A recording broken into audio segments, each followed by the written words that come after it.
Salut, je m'appelle Ben, bienvenue à l'Université de Montréal.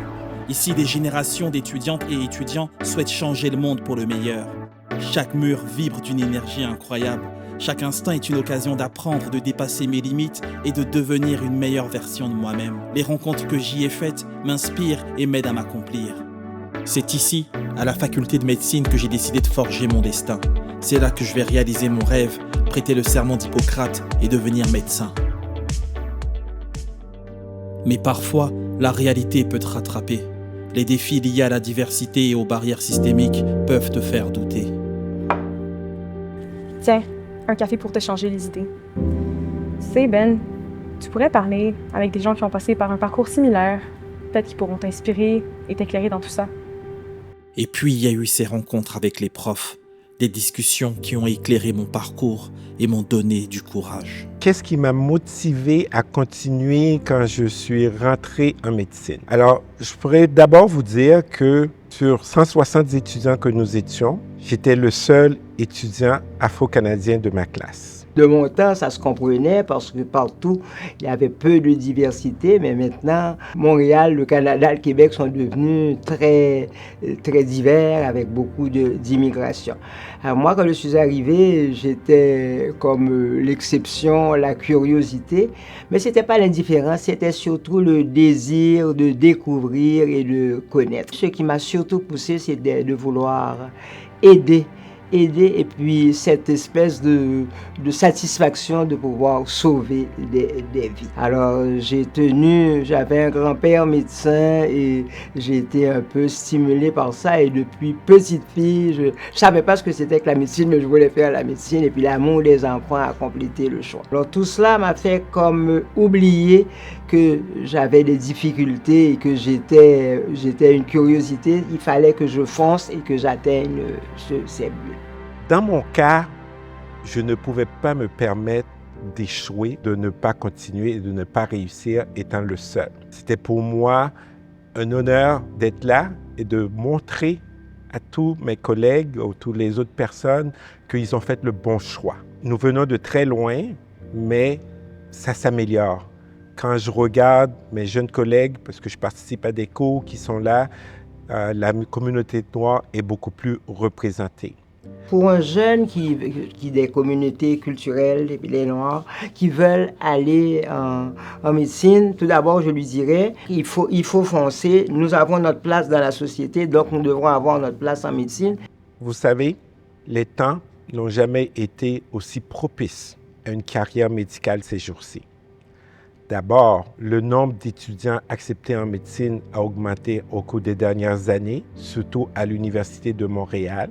Plusieurs programmes sont disponibles dans différentes universités pour accepter plus d'étudiants issus des diversités. Et c'est à nous d'utiliser cette opportunité et de prendre notre place. Nous avons notre place dans le domaine de la médecine. Nous avons notre place dans les écoles de médecine. Et cette place en médecine, elle est importante pour le jeune qui veut réaliser son rêve, qui veut être médecin, qui veut aider la société, mais c'est important aussi pour la société immigrante. Et même certaines spécialités, je veux parler pour les Noirs, en dermatologie, c'est très compliqué d'avoir un dermatologue qui n'a jamais vu de peau noire. Alors je pense que la place des Noirs est là, et pour leurs valeurs. Deuxièmement, pour représenter la nouvelle société québécoise. Pour moi, c'est extrêmement important et je l'ai vu à de multiples occasions, le changement dans, des fois, mes collègues, de même que les patients, quand ils voient que c'est moi, une personne de couleur comme eux, qui vient les voir. Et je peux vous dire que la majorité du temps, quand j'arrive en face du patient, parce qu'on leur a dit que le chirurgien va venir les voir et ils voient c'est quelqu'un de leur propre couleur qui les voit, d'abord, on dirait, ils se calment. Et en plus, si jamais je peux leur parler en créole, si ce sont des Haïtiens, alors là, la confiance est absolue. Et souvent, le résultat est beaucoup mieux.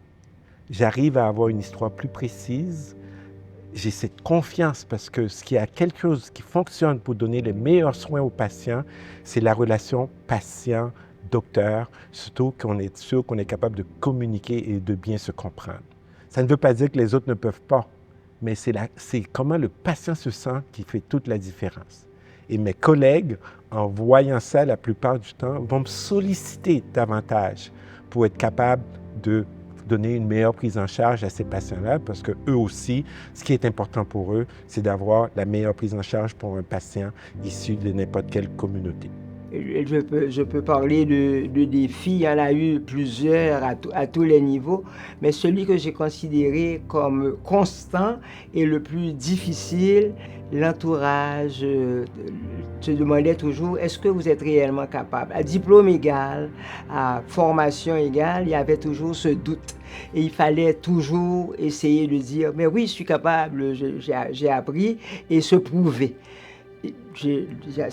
Parfois, c'était difficile parce que tu arrives avec ta préparation, tu as déjà un stage, tu as appris à faire quelque chose, tu arrives pour le faire et tu sens le point d'interrogation et le doute, est-ce qu'elle est réellement capable? Pour les jeunes du secondaire qui vont avoir des défis aussi, il faut qu'ils s'accrochent à leurs rêves.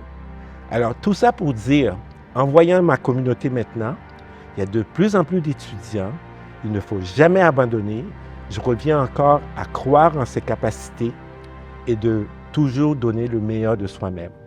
Et je m'attends que dans les années à venir, il va y avoir encore de plus en plus d'étudiants des communautés visibles qui vont être acceptés en médecine. Au-delà des parcours individuels, c'est toute une communauté qui travaille chaque jour à briser les barrières systémiques, notamment dans le domaine de la santé. Les initiatives collectives, les mentors, les organismes communautaires militent chaque jour pour des opportunités égales au sein de la société québécoise. La représentation des Noirs en médecine, ce n'est pas seulement l'histoire d'un individu, mais celle d'un mouvement qui œuvre pour que chacun, chacune ait la chance de réussir.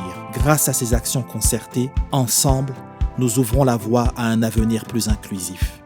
Aujourd'hui, la représentativité des étudiants noirs est un réel enjeu à travers le Canada dans le domaine de la santé. Donc, ce n'est pas un problème qui est restreint au Québec.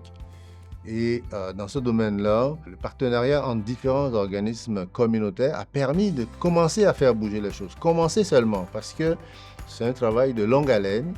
Et parmi les organismes qui sont engagés, déjà, vous les connaissez, hein, pour n'en nommer que quelques-uns, l'Association médicale des Noirs du Québec, le Sommet Jeune Afro, la Black Community Resource Center, la Jamaican Association of Montreal, pour n'en citer que quelques-uns, encore une fois. Alors, tous ces organismes-là œuvrent, travaillent ensemble, la main dans la main, pour faire bouger les choses. Alors, nous attendons que les communautés noires continuent à soutenir ce travail-là et à œuvrer dans le même sens. Nous appelons les communautés noires à continuer de s'engager dans cette cause-là et nous sommes certains que nous allons réussir ensemble.